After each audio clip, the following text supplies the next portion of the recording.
Why are you making such a big deal of it, Troy? I don't love Randolph. It was just for sex, and it wasn't very good. So, I made one freaking mistake. After 10 years of marriage and a kid, you should cut me some slack. For Christ's sake, it was just one time. It's certainly not worth a divorce over. Think about what a divorce would do to your relationship with our daughter. Just go calm down somewhere. We can talk later. I had been dismissed. Her words kept ringing in my ears. It was just one time, like anything that happens one time isn't that important. I didn't feel like arguing with her. Actually, I didn't feel much of anything after my wife confessed her supposed one-time fling with her boss. I left to consider what I should do. She called to me as I was leaving. Troy, do you want me to wait up for you so we can talk some more? No, Constance. I don't know when or if I will be back. Good grief. What's with the melodrama? It was just one time. You and I have fucked hundreds of times. Put your big boy pants on and realize that you're overreacting. I finished leaving in silence. As much as I would have liked something along the lines of alcohol to help me deal with my dilemma, I wanted my mind to be sharp because I wanted my revenge to be sharp. I stayed in a motel for 3 days, never answering the phone or telling anyone where I was or what I was doing. Finally, I was ready to act. Meanwhile, please like and subscribe to our channel for us to stay motivated. Now back to the story. Constance woke up in strange surroundings and her mind was in a foggy cloud. She realized that she had been drugged. She looked around at the old basement's stone walls, cold, dark, damp and moldy. It smelled like wet dog. There were no windows and just one door which was closed. A single light bulb hung down at the end of a cord from the middle of the ceiling. There was an empty chair across from her. She was sitting in a chair like that one. There was no other furniture in the room. Her feet were taped to the legs of the chair and her wrists were taped to the arms. She was nude and freezing. Constance had no clue who had kidnapped her or why. There was no substantial amount of money in the household, nor did either she or her husband work in jobs with any governmental or industrial secrets.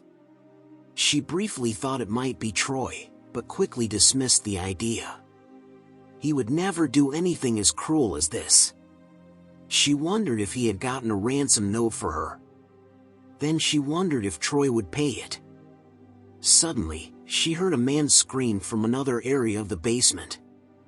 Her first guess was that someone had Troy and was torturing him. But for what? Nothing made sense. Constance tried to escape from her bonds, but her efforts were futile. She could do nothing but shiver and wait. Connie wasn't sure how much time had passed since she awoke, but eventually the door opened and in came Troy.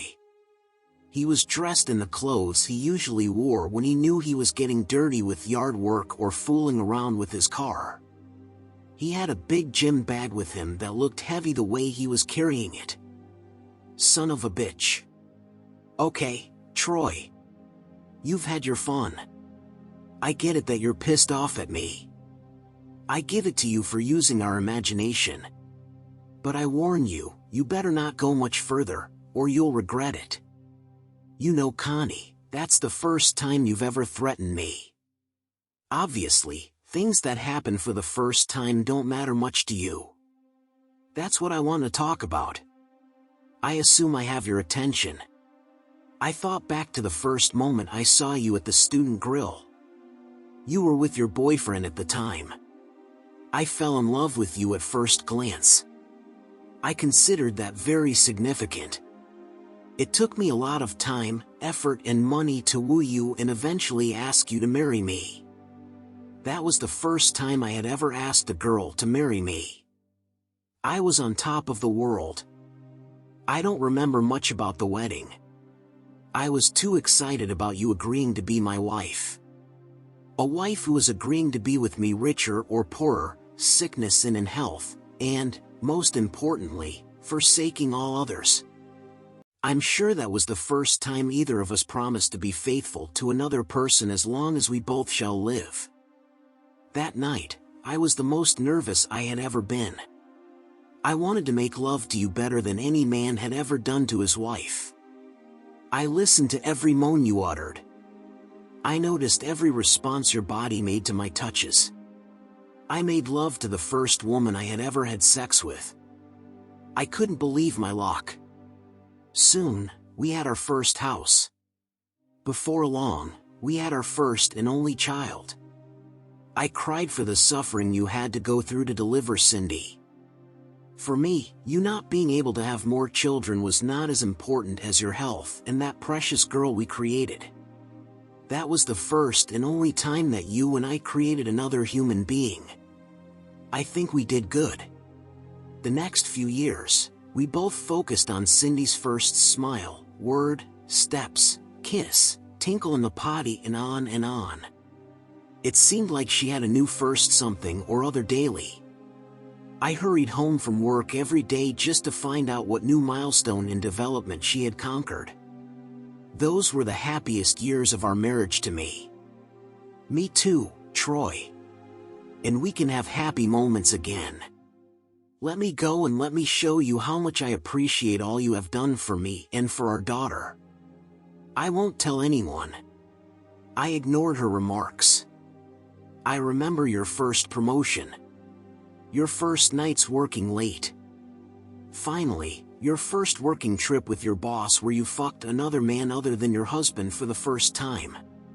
When I found out what you had done, I had a first. My heart was broken for the first time. I didn't know what to do. I was in a place I never expected to be. I was alone for the first time since we got married. I'm still here for you, Troy. You don't have to do anything except let me go. Troy, I promise I will make things right. I will quit my job. I will sue Randolph for sexual harassment. Anything you want me to do to make it right, I'll do it. Make it right? You can't make a wrong thing right. Cheating is not like a bent nail where you can hammer it back straight so it can be used again. Then I'll let you get even. I give you permission to fuck any woman you want, and I won't hold it against you. What about that? Me doing something wrong in response to you doing something wrong does not make things even. It means that we have done two wrong things between us. It worries me when you say you wouldn't hold it against me to fuck another woman. If you don't care about me fucking around with other women, that could only mean you have the point of view that it's okay for all married people to fuck around on each other. You just were the first of the two of us to do that, and now you are waiting for me to catch up. Once I do that, then you get to go again with another man. No. I just want to get things back to where they were in our marriage before I made my stupid mistake. I don't believe it was a mistake. I believe you and your boss have been doing the dirty together for some time. The only mistake you really think you made was getting caught. Troy, how can you believe that nonsense? Easy, Randolph told me. What? When did you talk to him? Just a while ago. I can't believe you didn't hear him when he screamed. It's amazing what some electrodes to the testicles can do to encourage a man to talk. After a couple of jolts, he spilled the beans. Your weekend trip with him was not the first time, and until I found out, it wasn't going to be the last time. All right. I lied, but I lied to protect your feelings and to keep alive our marriage for our daughter's sake. A normal divorce would give me primary custody, alimony, and child support. If you have to divorce me, what if I give you any terms you want on custody for Cindy short of total custody? I promise I'll sign whatever papers you have drawn up. Just let me and my boss go. You know, there was one big first that I can't figure out when it occurred. When was the first time you lied to me?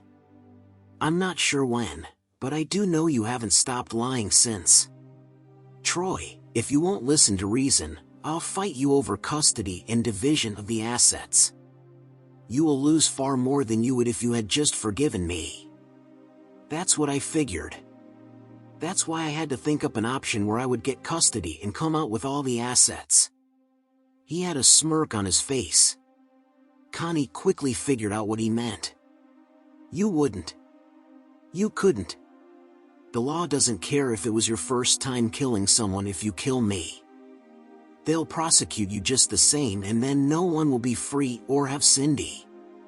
You're wrong about one thing, Connie. Killing you will not be the first time I will have killed someone. When Connie figured out what that meant, she started crying.